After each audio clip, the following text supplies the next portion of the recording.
What is going on, guys? I'm back here with a brand new YouTube video, and today we're gonna be reacting to this. The Legend of the Chess Slayer, and this is actually made by Don't Turn Around. Make sure to go subscribe to him after this video. Don't Turn Around, and that's his channel name. So he does all the creepy babysitter attacks and a bunch of the creepy school bus and all that good stuff that we do in this channel. So make sure to go subscribe to him, and you can watch this video by yourself. So without no further ado, let's get right into this video. Legend of the Chess Slayer. Hello and welcome to the World Chess Championship. This year the format was unique. In a strive for publicity, the championships were open, meaning anyone from anywhere could come and participate. You could be an absolute beginner and be up against a grandmaster. There was a sense of excitement and anticipation in the air as hopefuls from all across the world converged on the convention centre. Due to the enormous turnout, each match was sudden death. You'd face your opponent and play one timed game. The loser was out. There were 3 starting days and matches were drawn by random. At the end of day 1, 90% of the remaining players were professionals. Several national champions and international masters got unlucky in their draws early on, went head to head. Bad for them, but exciting for the TV cameras. Amongst all the bustle of day 2, Andrei Lvovsky took his seat.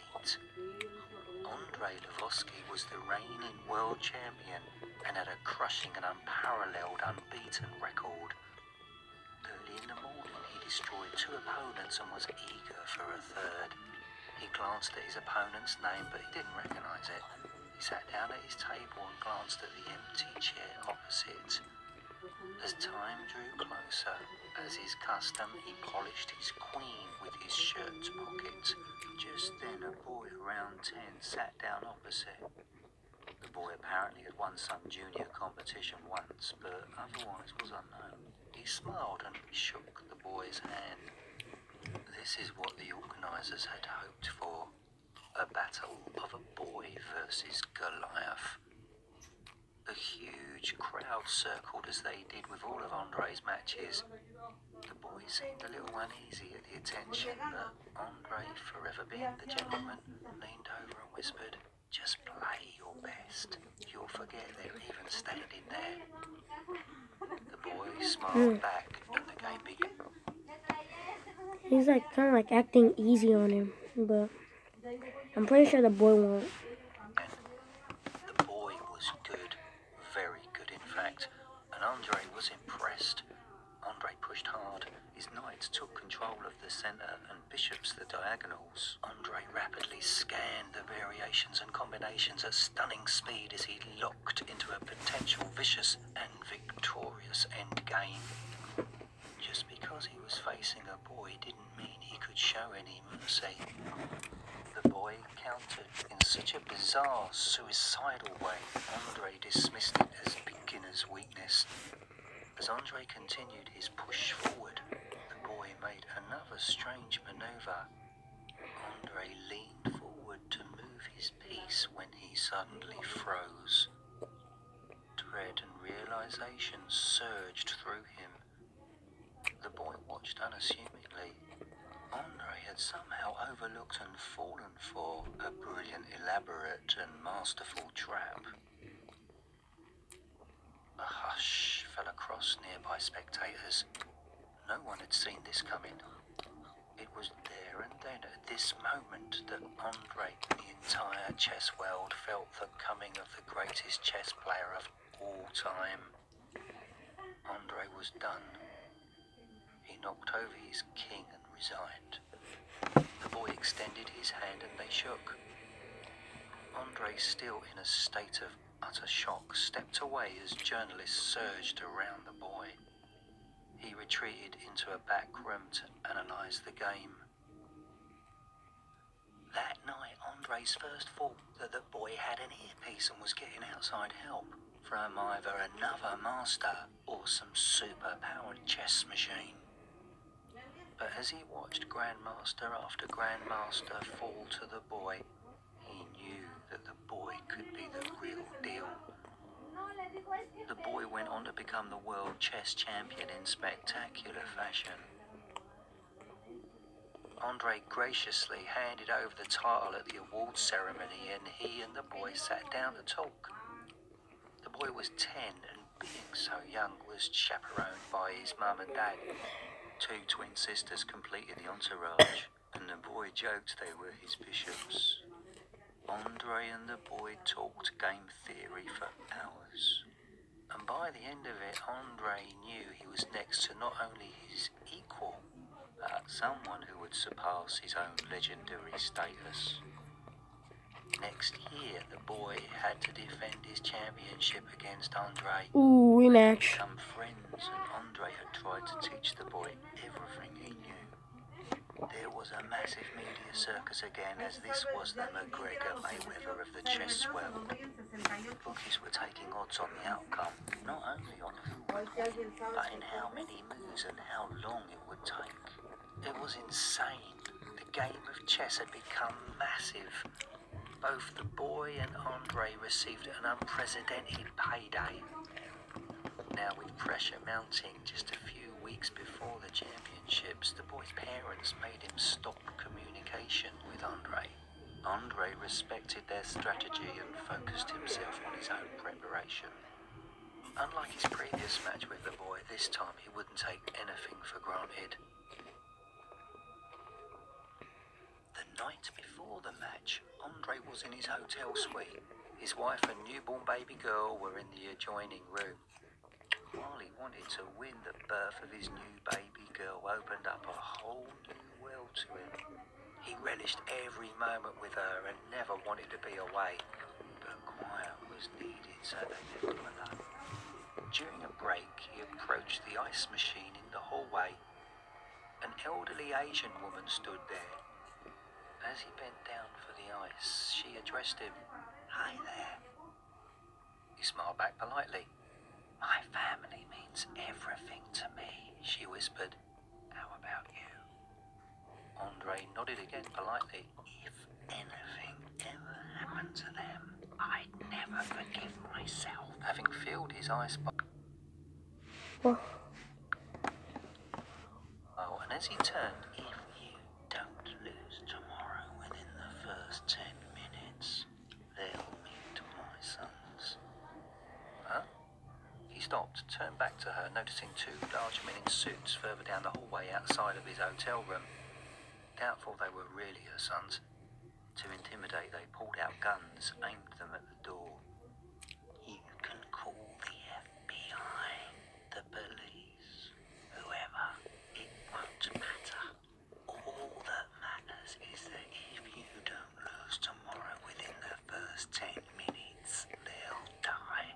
And you need to make it look real. If the result is invalidated for any reason, that's the same as not winning." Andre felt the woman pass something to his hand. He looked down to some Polaroid pictures. "Here are some people who haven't listened to me." He withdrew his eyes from the bloody photos. "You need to look. Notice my..." Is this like... Wait a minute. Is this an assassin? What the... The woman and her children and her sons are assassins, basically. And the pictures are like people that didn't listen to her and died. Yeah, that's why they're bloody. I don't know. Let's just keep watching. As far as children are concerned, the photos were graphic and horrific. Instantly, he took in how real this was. Just so it's clear, I have a huge extended family. So if my sons don't do it, my cousins, uncles, grandparents, or daughters will. No one will ever be able to protect your loved ones. The cops will. Only you can be their guardian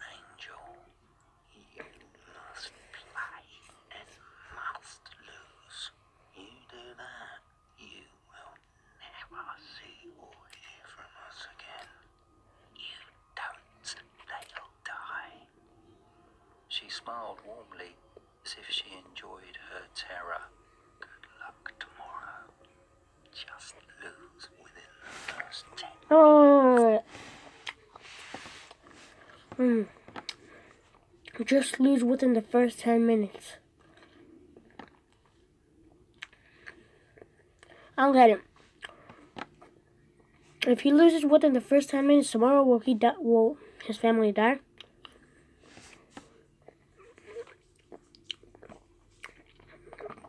Maybe the boy hired her.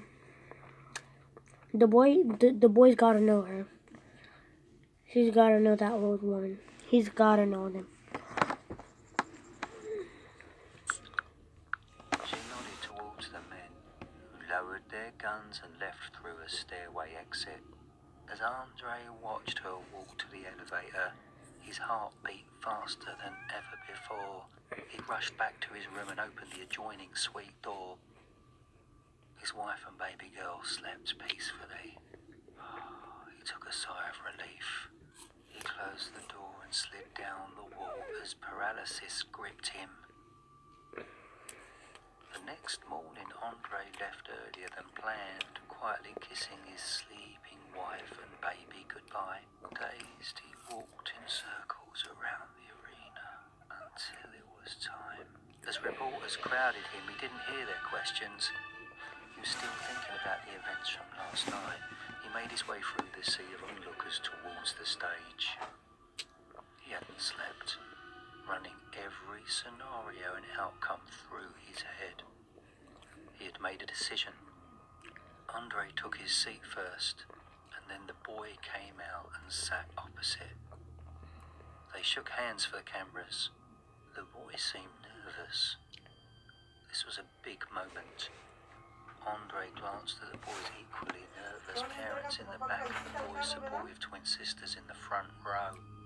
It made him think of his own family back in the hotel room. If there was anything good to come of his upcoming loss, it would be that he would make the boy's family happy. The official brought out the clock. This was a timed 2-hour match. One game, winner takes all. Andre had formulated a plan to lose quickly. He needed to just make one bad move and resign. The official announced the start, and in front of a crowd of thousands in the arena and millions across the world, play commenced as the boy hit down on the clock and Andre moved. The boy moved, then Andre, then the boy. It escalated rapidly. He planned to move his queen in front of the boy's pawn and make a fumble, accidentally taking his finger off the piece. The boy, no doubt, would take his queen and the game would be over. The boy moved. As Andre was about to move his queen, he noticed the boy had made an incredulous and amateur mistake. The crowd of chess enthusiasts noticed too and whispered in amazement. For a split second, shocked mouths hung open. If Andre moved his queen 3 more spaces on the diagonal, Andre would be victorious in 2 moves. He hesitated, simply caught in the moment of the game. He had a pathway to victory. He was indeed the champion, but he wasn't about to sacrifice his family. So he made the move that would lose him the game. The crowd gasped at the mistake. The boy's eyes widened as he glanced to the board and then back to Andre. Some stood in anticipation as this was about to be over. The boy was going to slay the king for the second and definitive time. As Andre went to knock over his king in resignation, all of a sudden, the boy knocked over his own king first. The audience collectively rose to their feet in shock. Andre's eyes widened in sheer horror. You had it won! Instantly, he knocked over his own king, but he knew it was too late.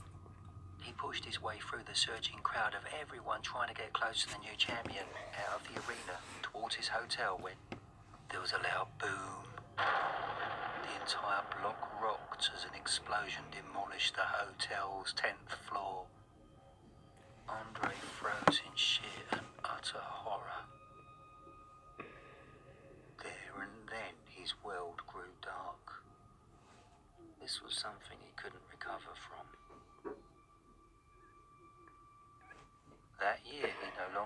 cared about chess. He withdrew from chess first, then from life itself. He was angry and depressed. Occasionally suicidal, his desire for revenge prevented him from ending it all. The FBI turned up nothing. Andre knew it was probably a gambling ring and used all his money and influence to investigate. Meanwhile, his resentment for the boy grew. He watched on TV as the boy won the next world championship. The boy smiled upon winning. That smile was etched into Andre's mind.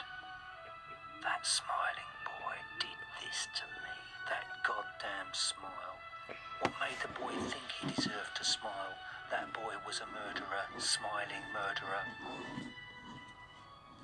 10 years went by and Andre seemed to disappear from the world. The boy, whose name was Franco, was now a man. He was still the undefeated world chess champion. Damn. He still had that smile. Imagine from a boy to a grown man.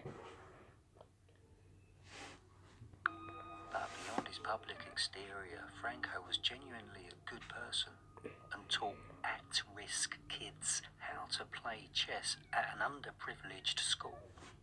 Franco fell in love, got married, and had 2 babies, twins, which of course went down well with his own twin sisters. His reign as an unbeaten chess champion continued with several high-profile battles.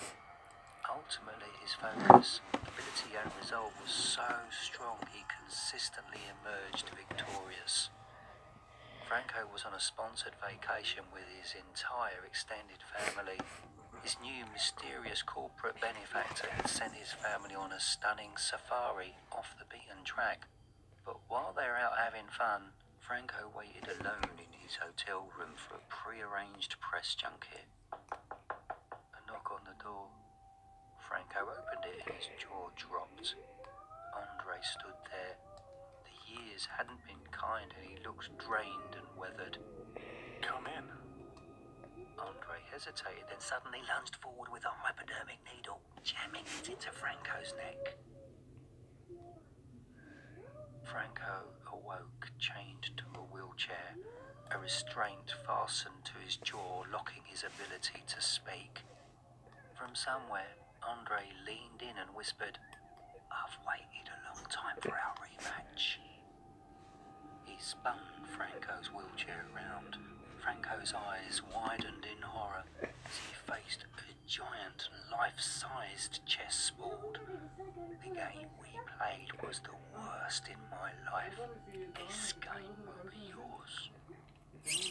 Each piece was a magnificently carved metal statue engineered to hold a chair. I took the liberty of letting you play white.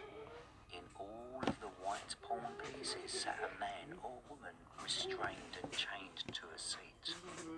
Just so you know who they are, they're the scum who killed my family. Franco scanned the pawns. There was the Asian lady and the 2 gunmen from the hotel. Their fingers had been cut off.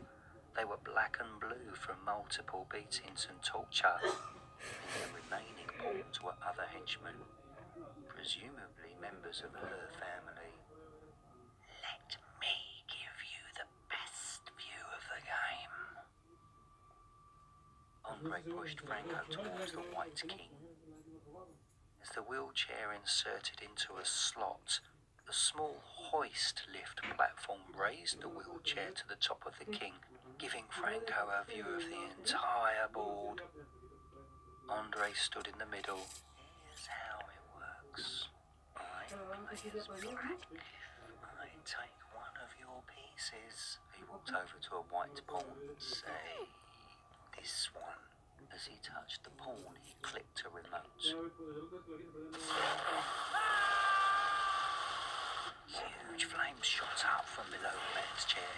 He screamed as his skin fried before Franco's eyes. You get it? Franco pleaded with pained eyes for Andre to ungag him. I almost forgot to load your bishops.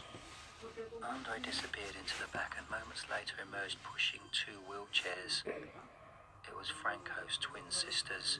He wheeled them into their respective slots in the bishop pieces. With a smile and a merry spring in his step, Andre left the board. He returned, pushing in Franco's parents. I think these, sir, are your knights. He left and came back, and this time with Franco's gagged wife. Your queen has arrived.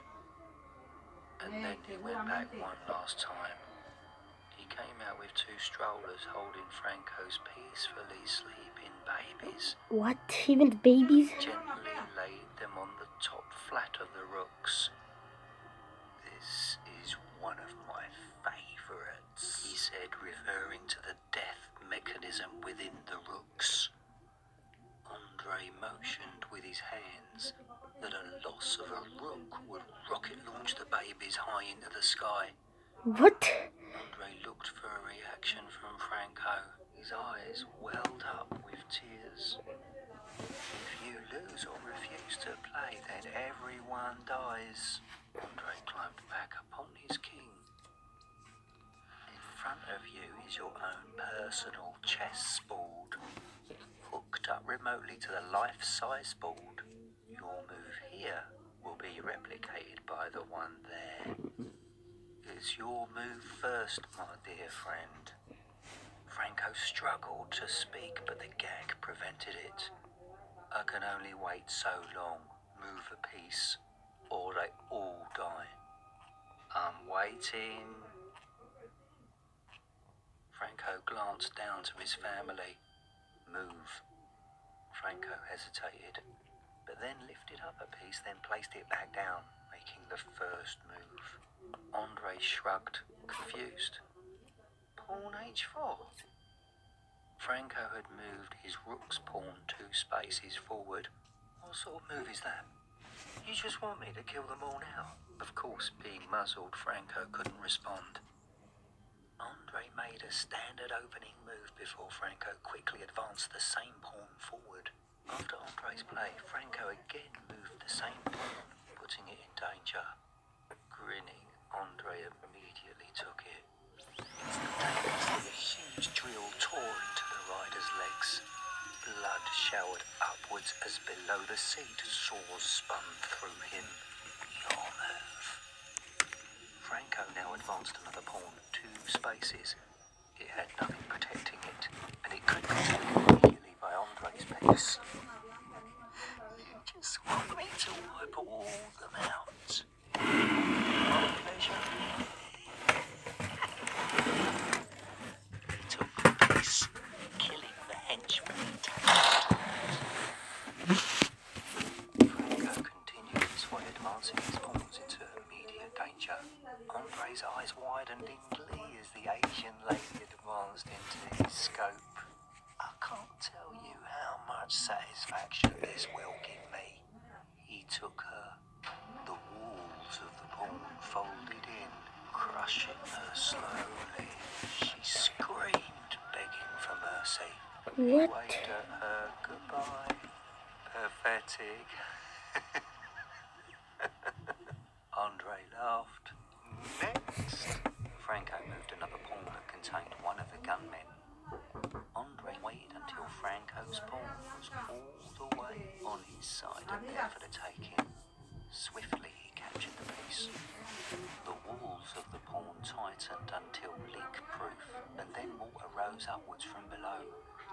The top of the pawn, transparent and resembling an upside-down fishbowl, quickly filled with water.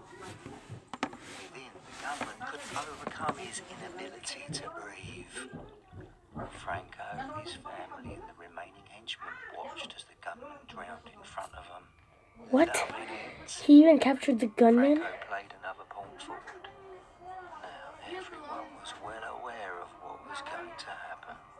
One by one, Andre Hey guys, I'll close the door, I'll close the door. Franco's pawns. I'll close the door, I'll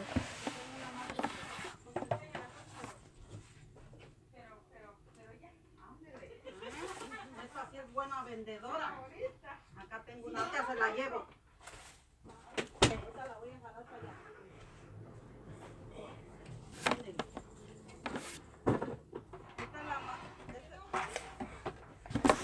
One by one, those inside suffered the most horrendous and torturous deaths. Andre took in the exposed white army in front of him. Waiting. He grew restless, waiting for Franco to move. He wanted so bad to taste more blood.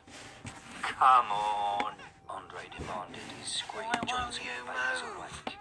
Franco remained motionless as crying filled the air. Andre waited. Franco simply stared at the ball. Andre waited. He waited hours. The screaming, hungry babies gnawed at him. Move. Franco wouldn't. Move. Andre took his remote control and held it in the air. His blood boiled. Andre's finger itched over the trigger switch. Franco remained motionless. Frustrated, Andre threw down the remote and charged over to Franco. Why won't you move? He yanked off Franco's head restraint and leaned in close. Why won't you move? Franco responded calmly. 10 years ago, they came to meet my parents.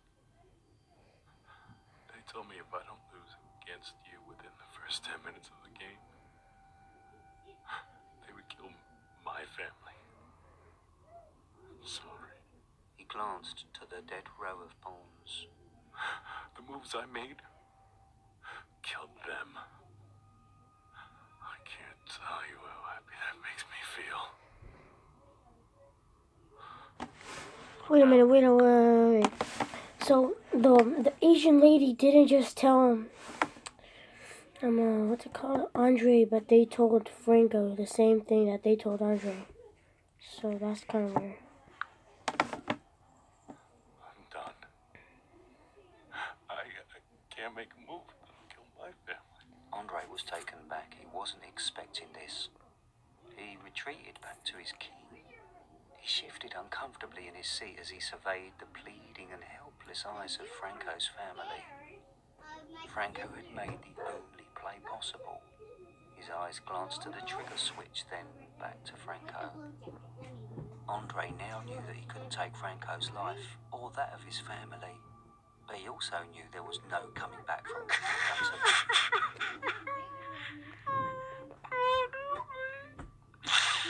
I'm so sorry. I'm so sorry.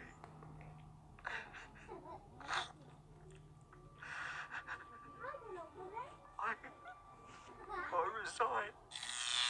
A powerful electric surge rocked through Andre's throne. His body spasmed violently and his eyes bulged in excruciating pain. Franco screamed, but it was too late.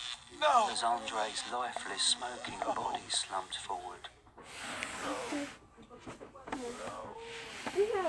To his family, his babies, then whispered across to Andre's dead corpse. Why did you let us out first? Get in. Fine. Where's your bed's up there. And get up. I'm gonna take a look. Chess.com. That's where There's I cookie. look up. Well, that's going to be it for this video. If you enjoyed, please give it a giant like and subscribe. Because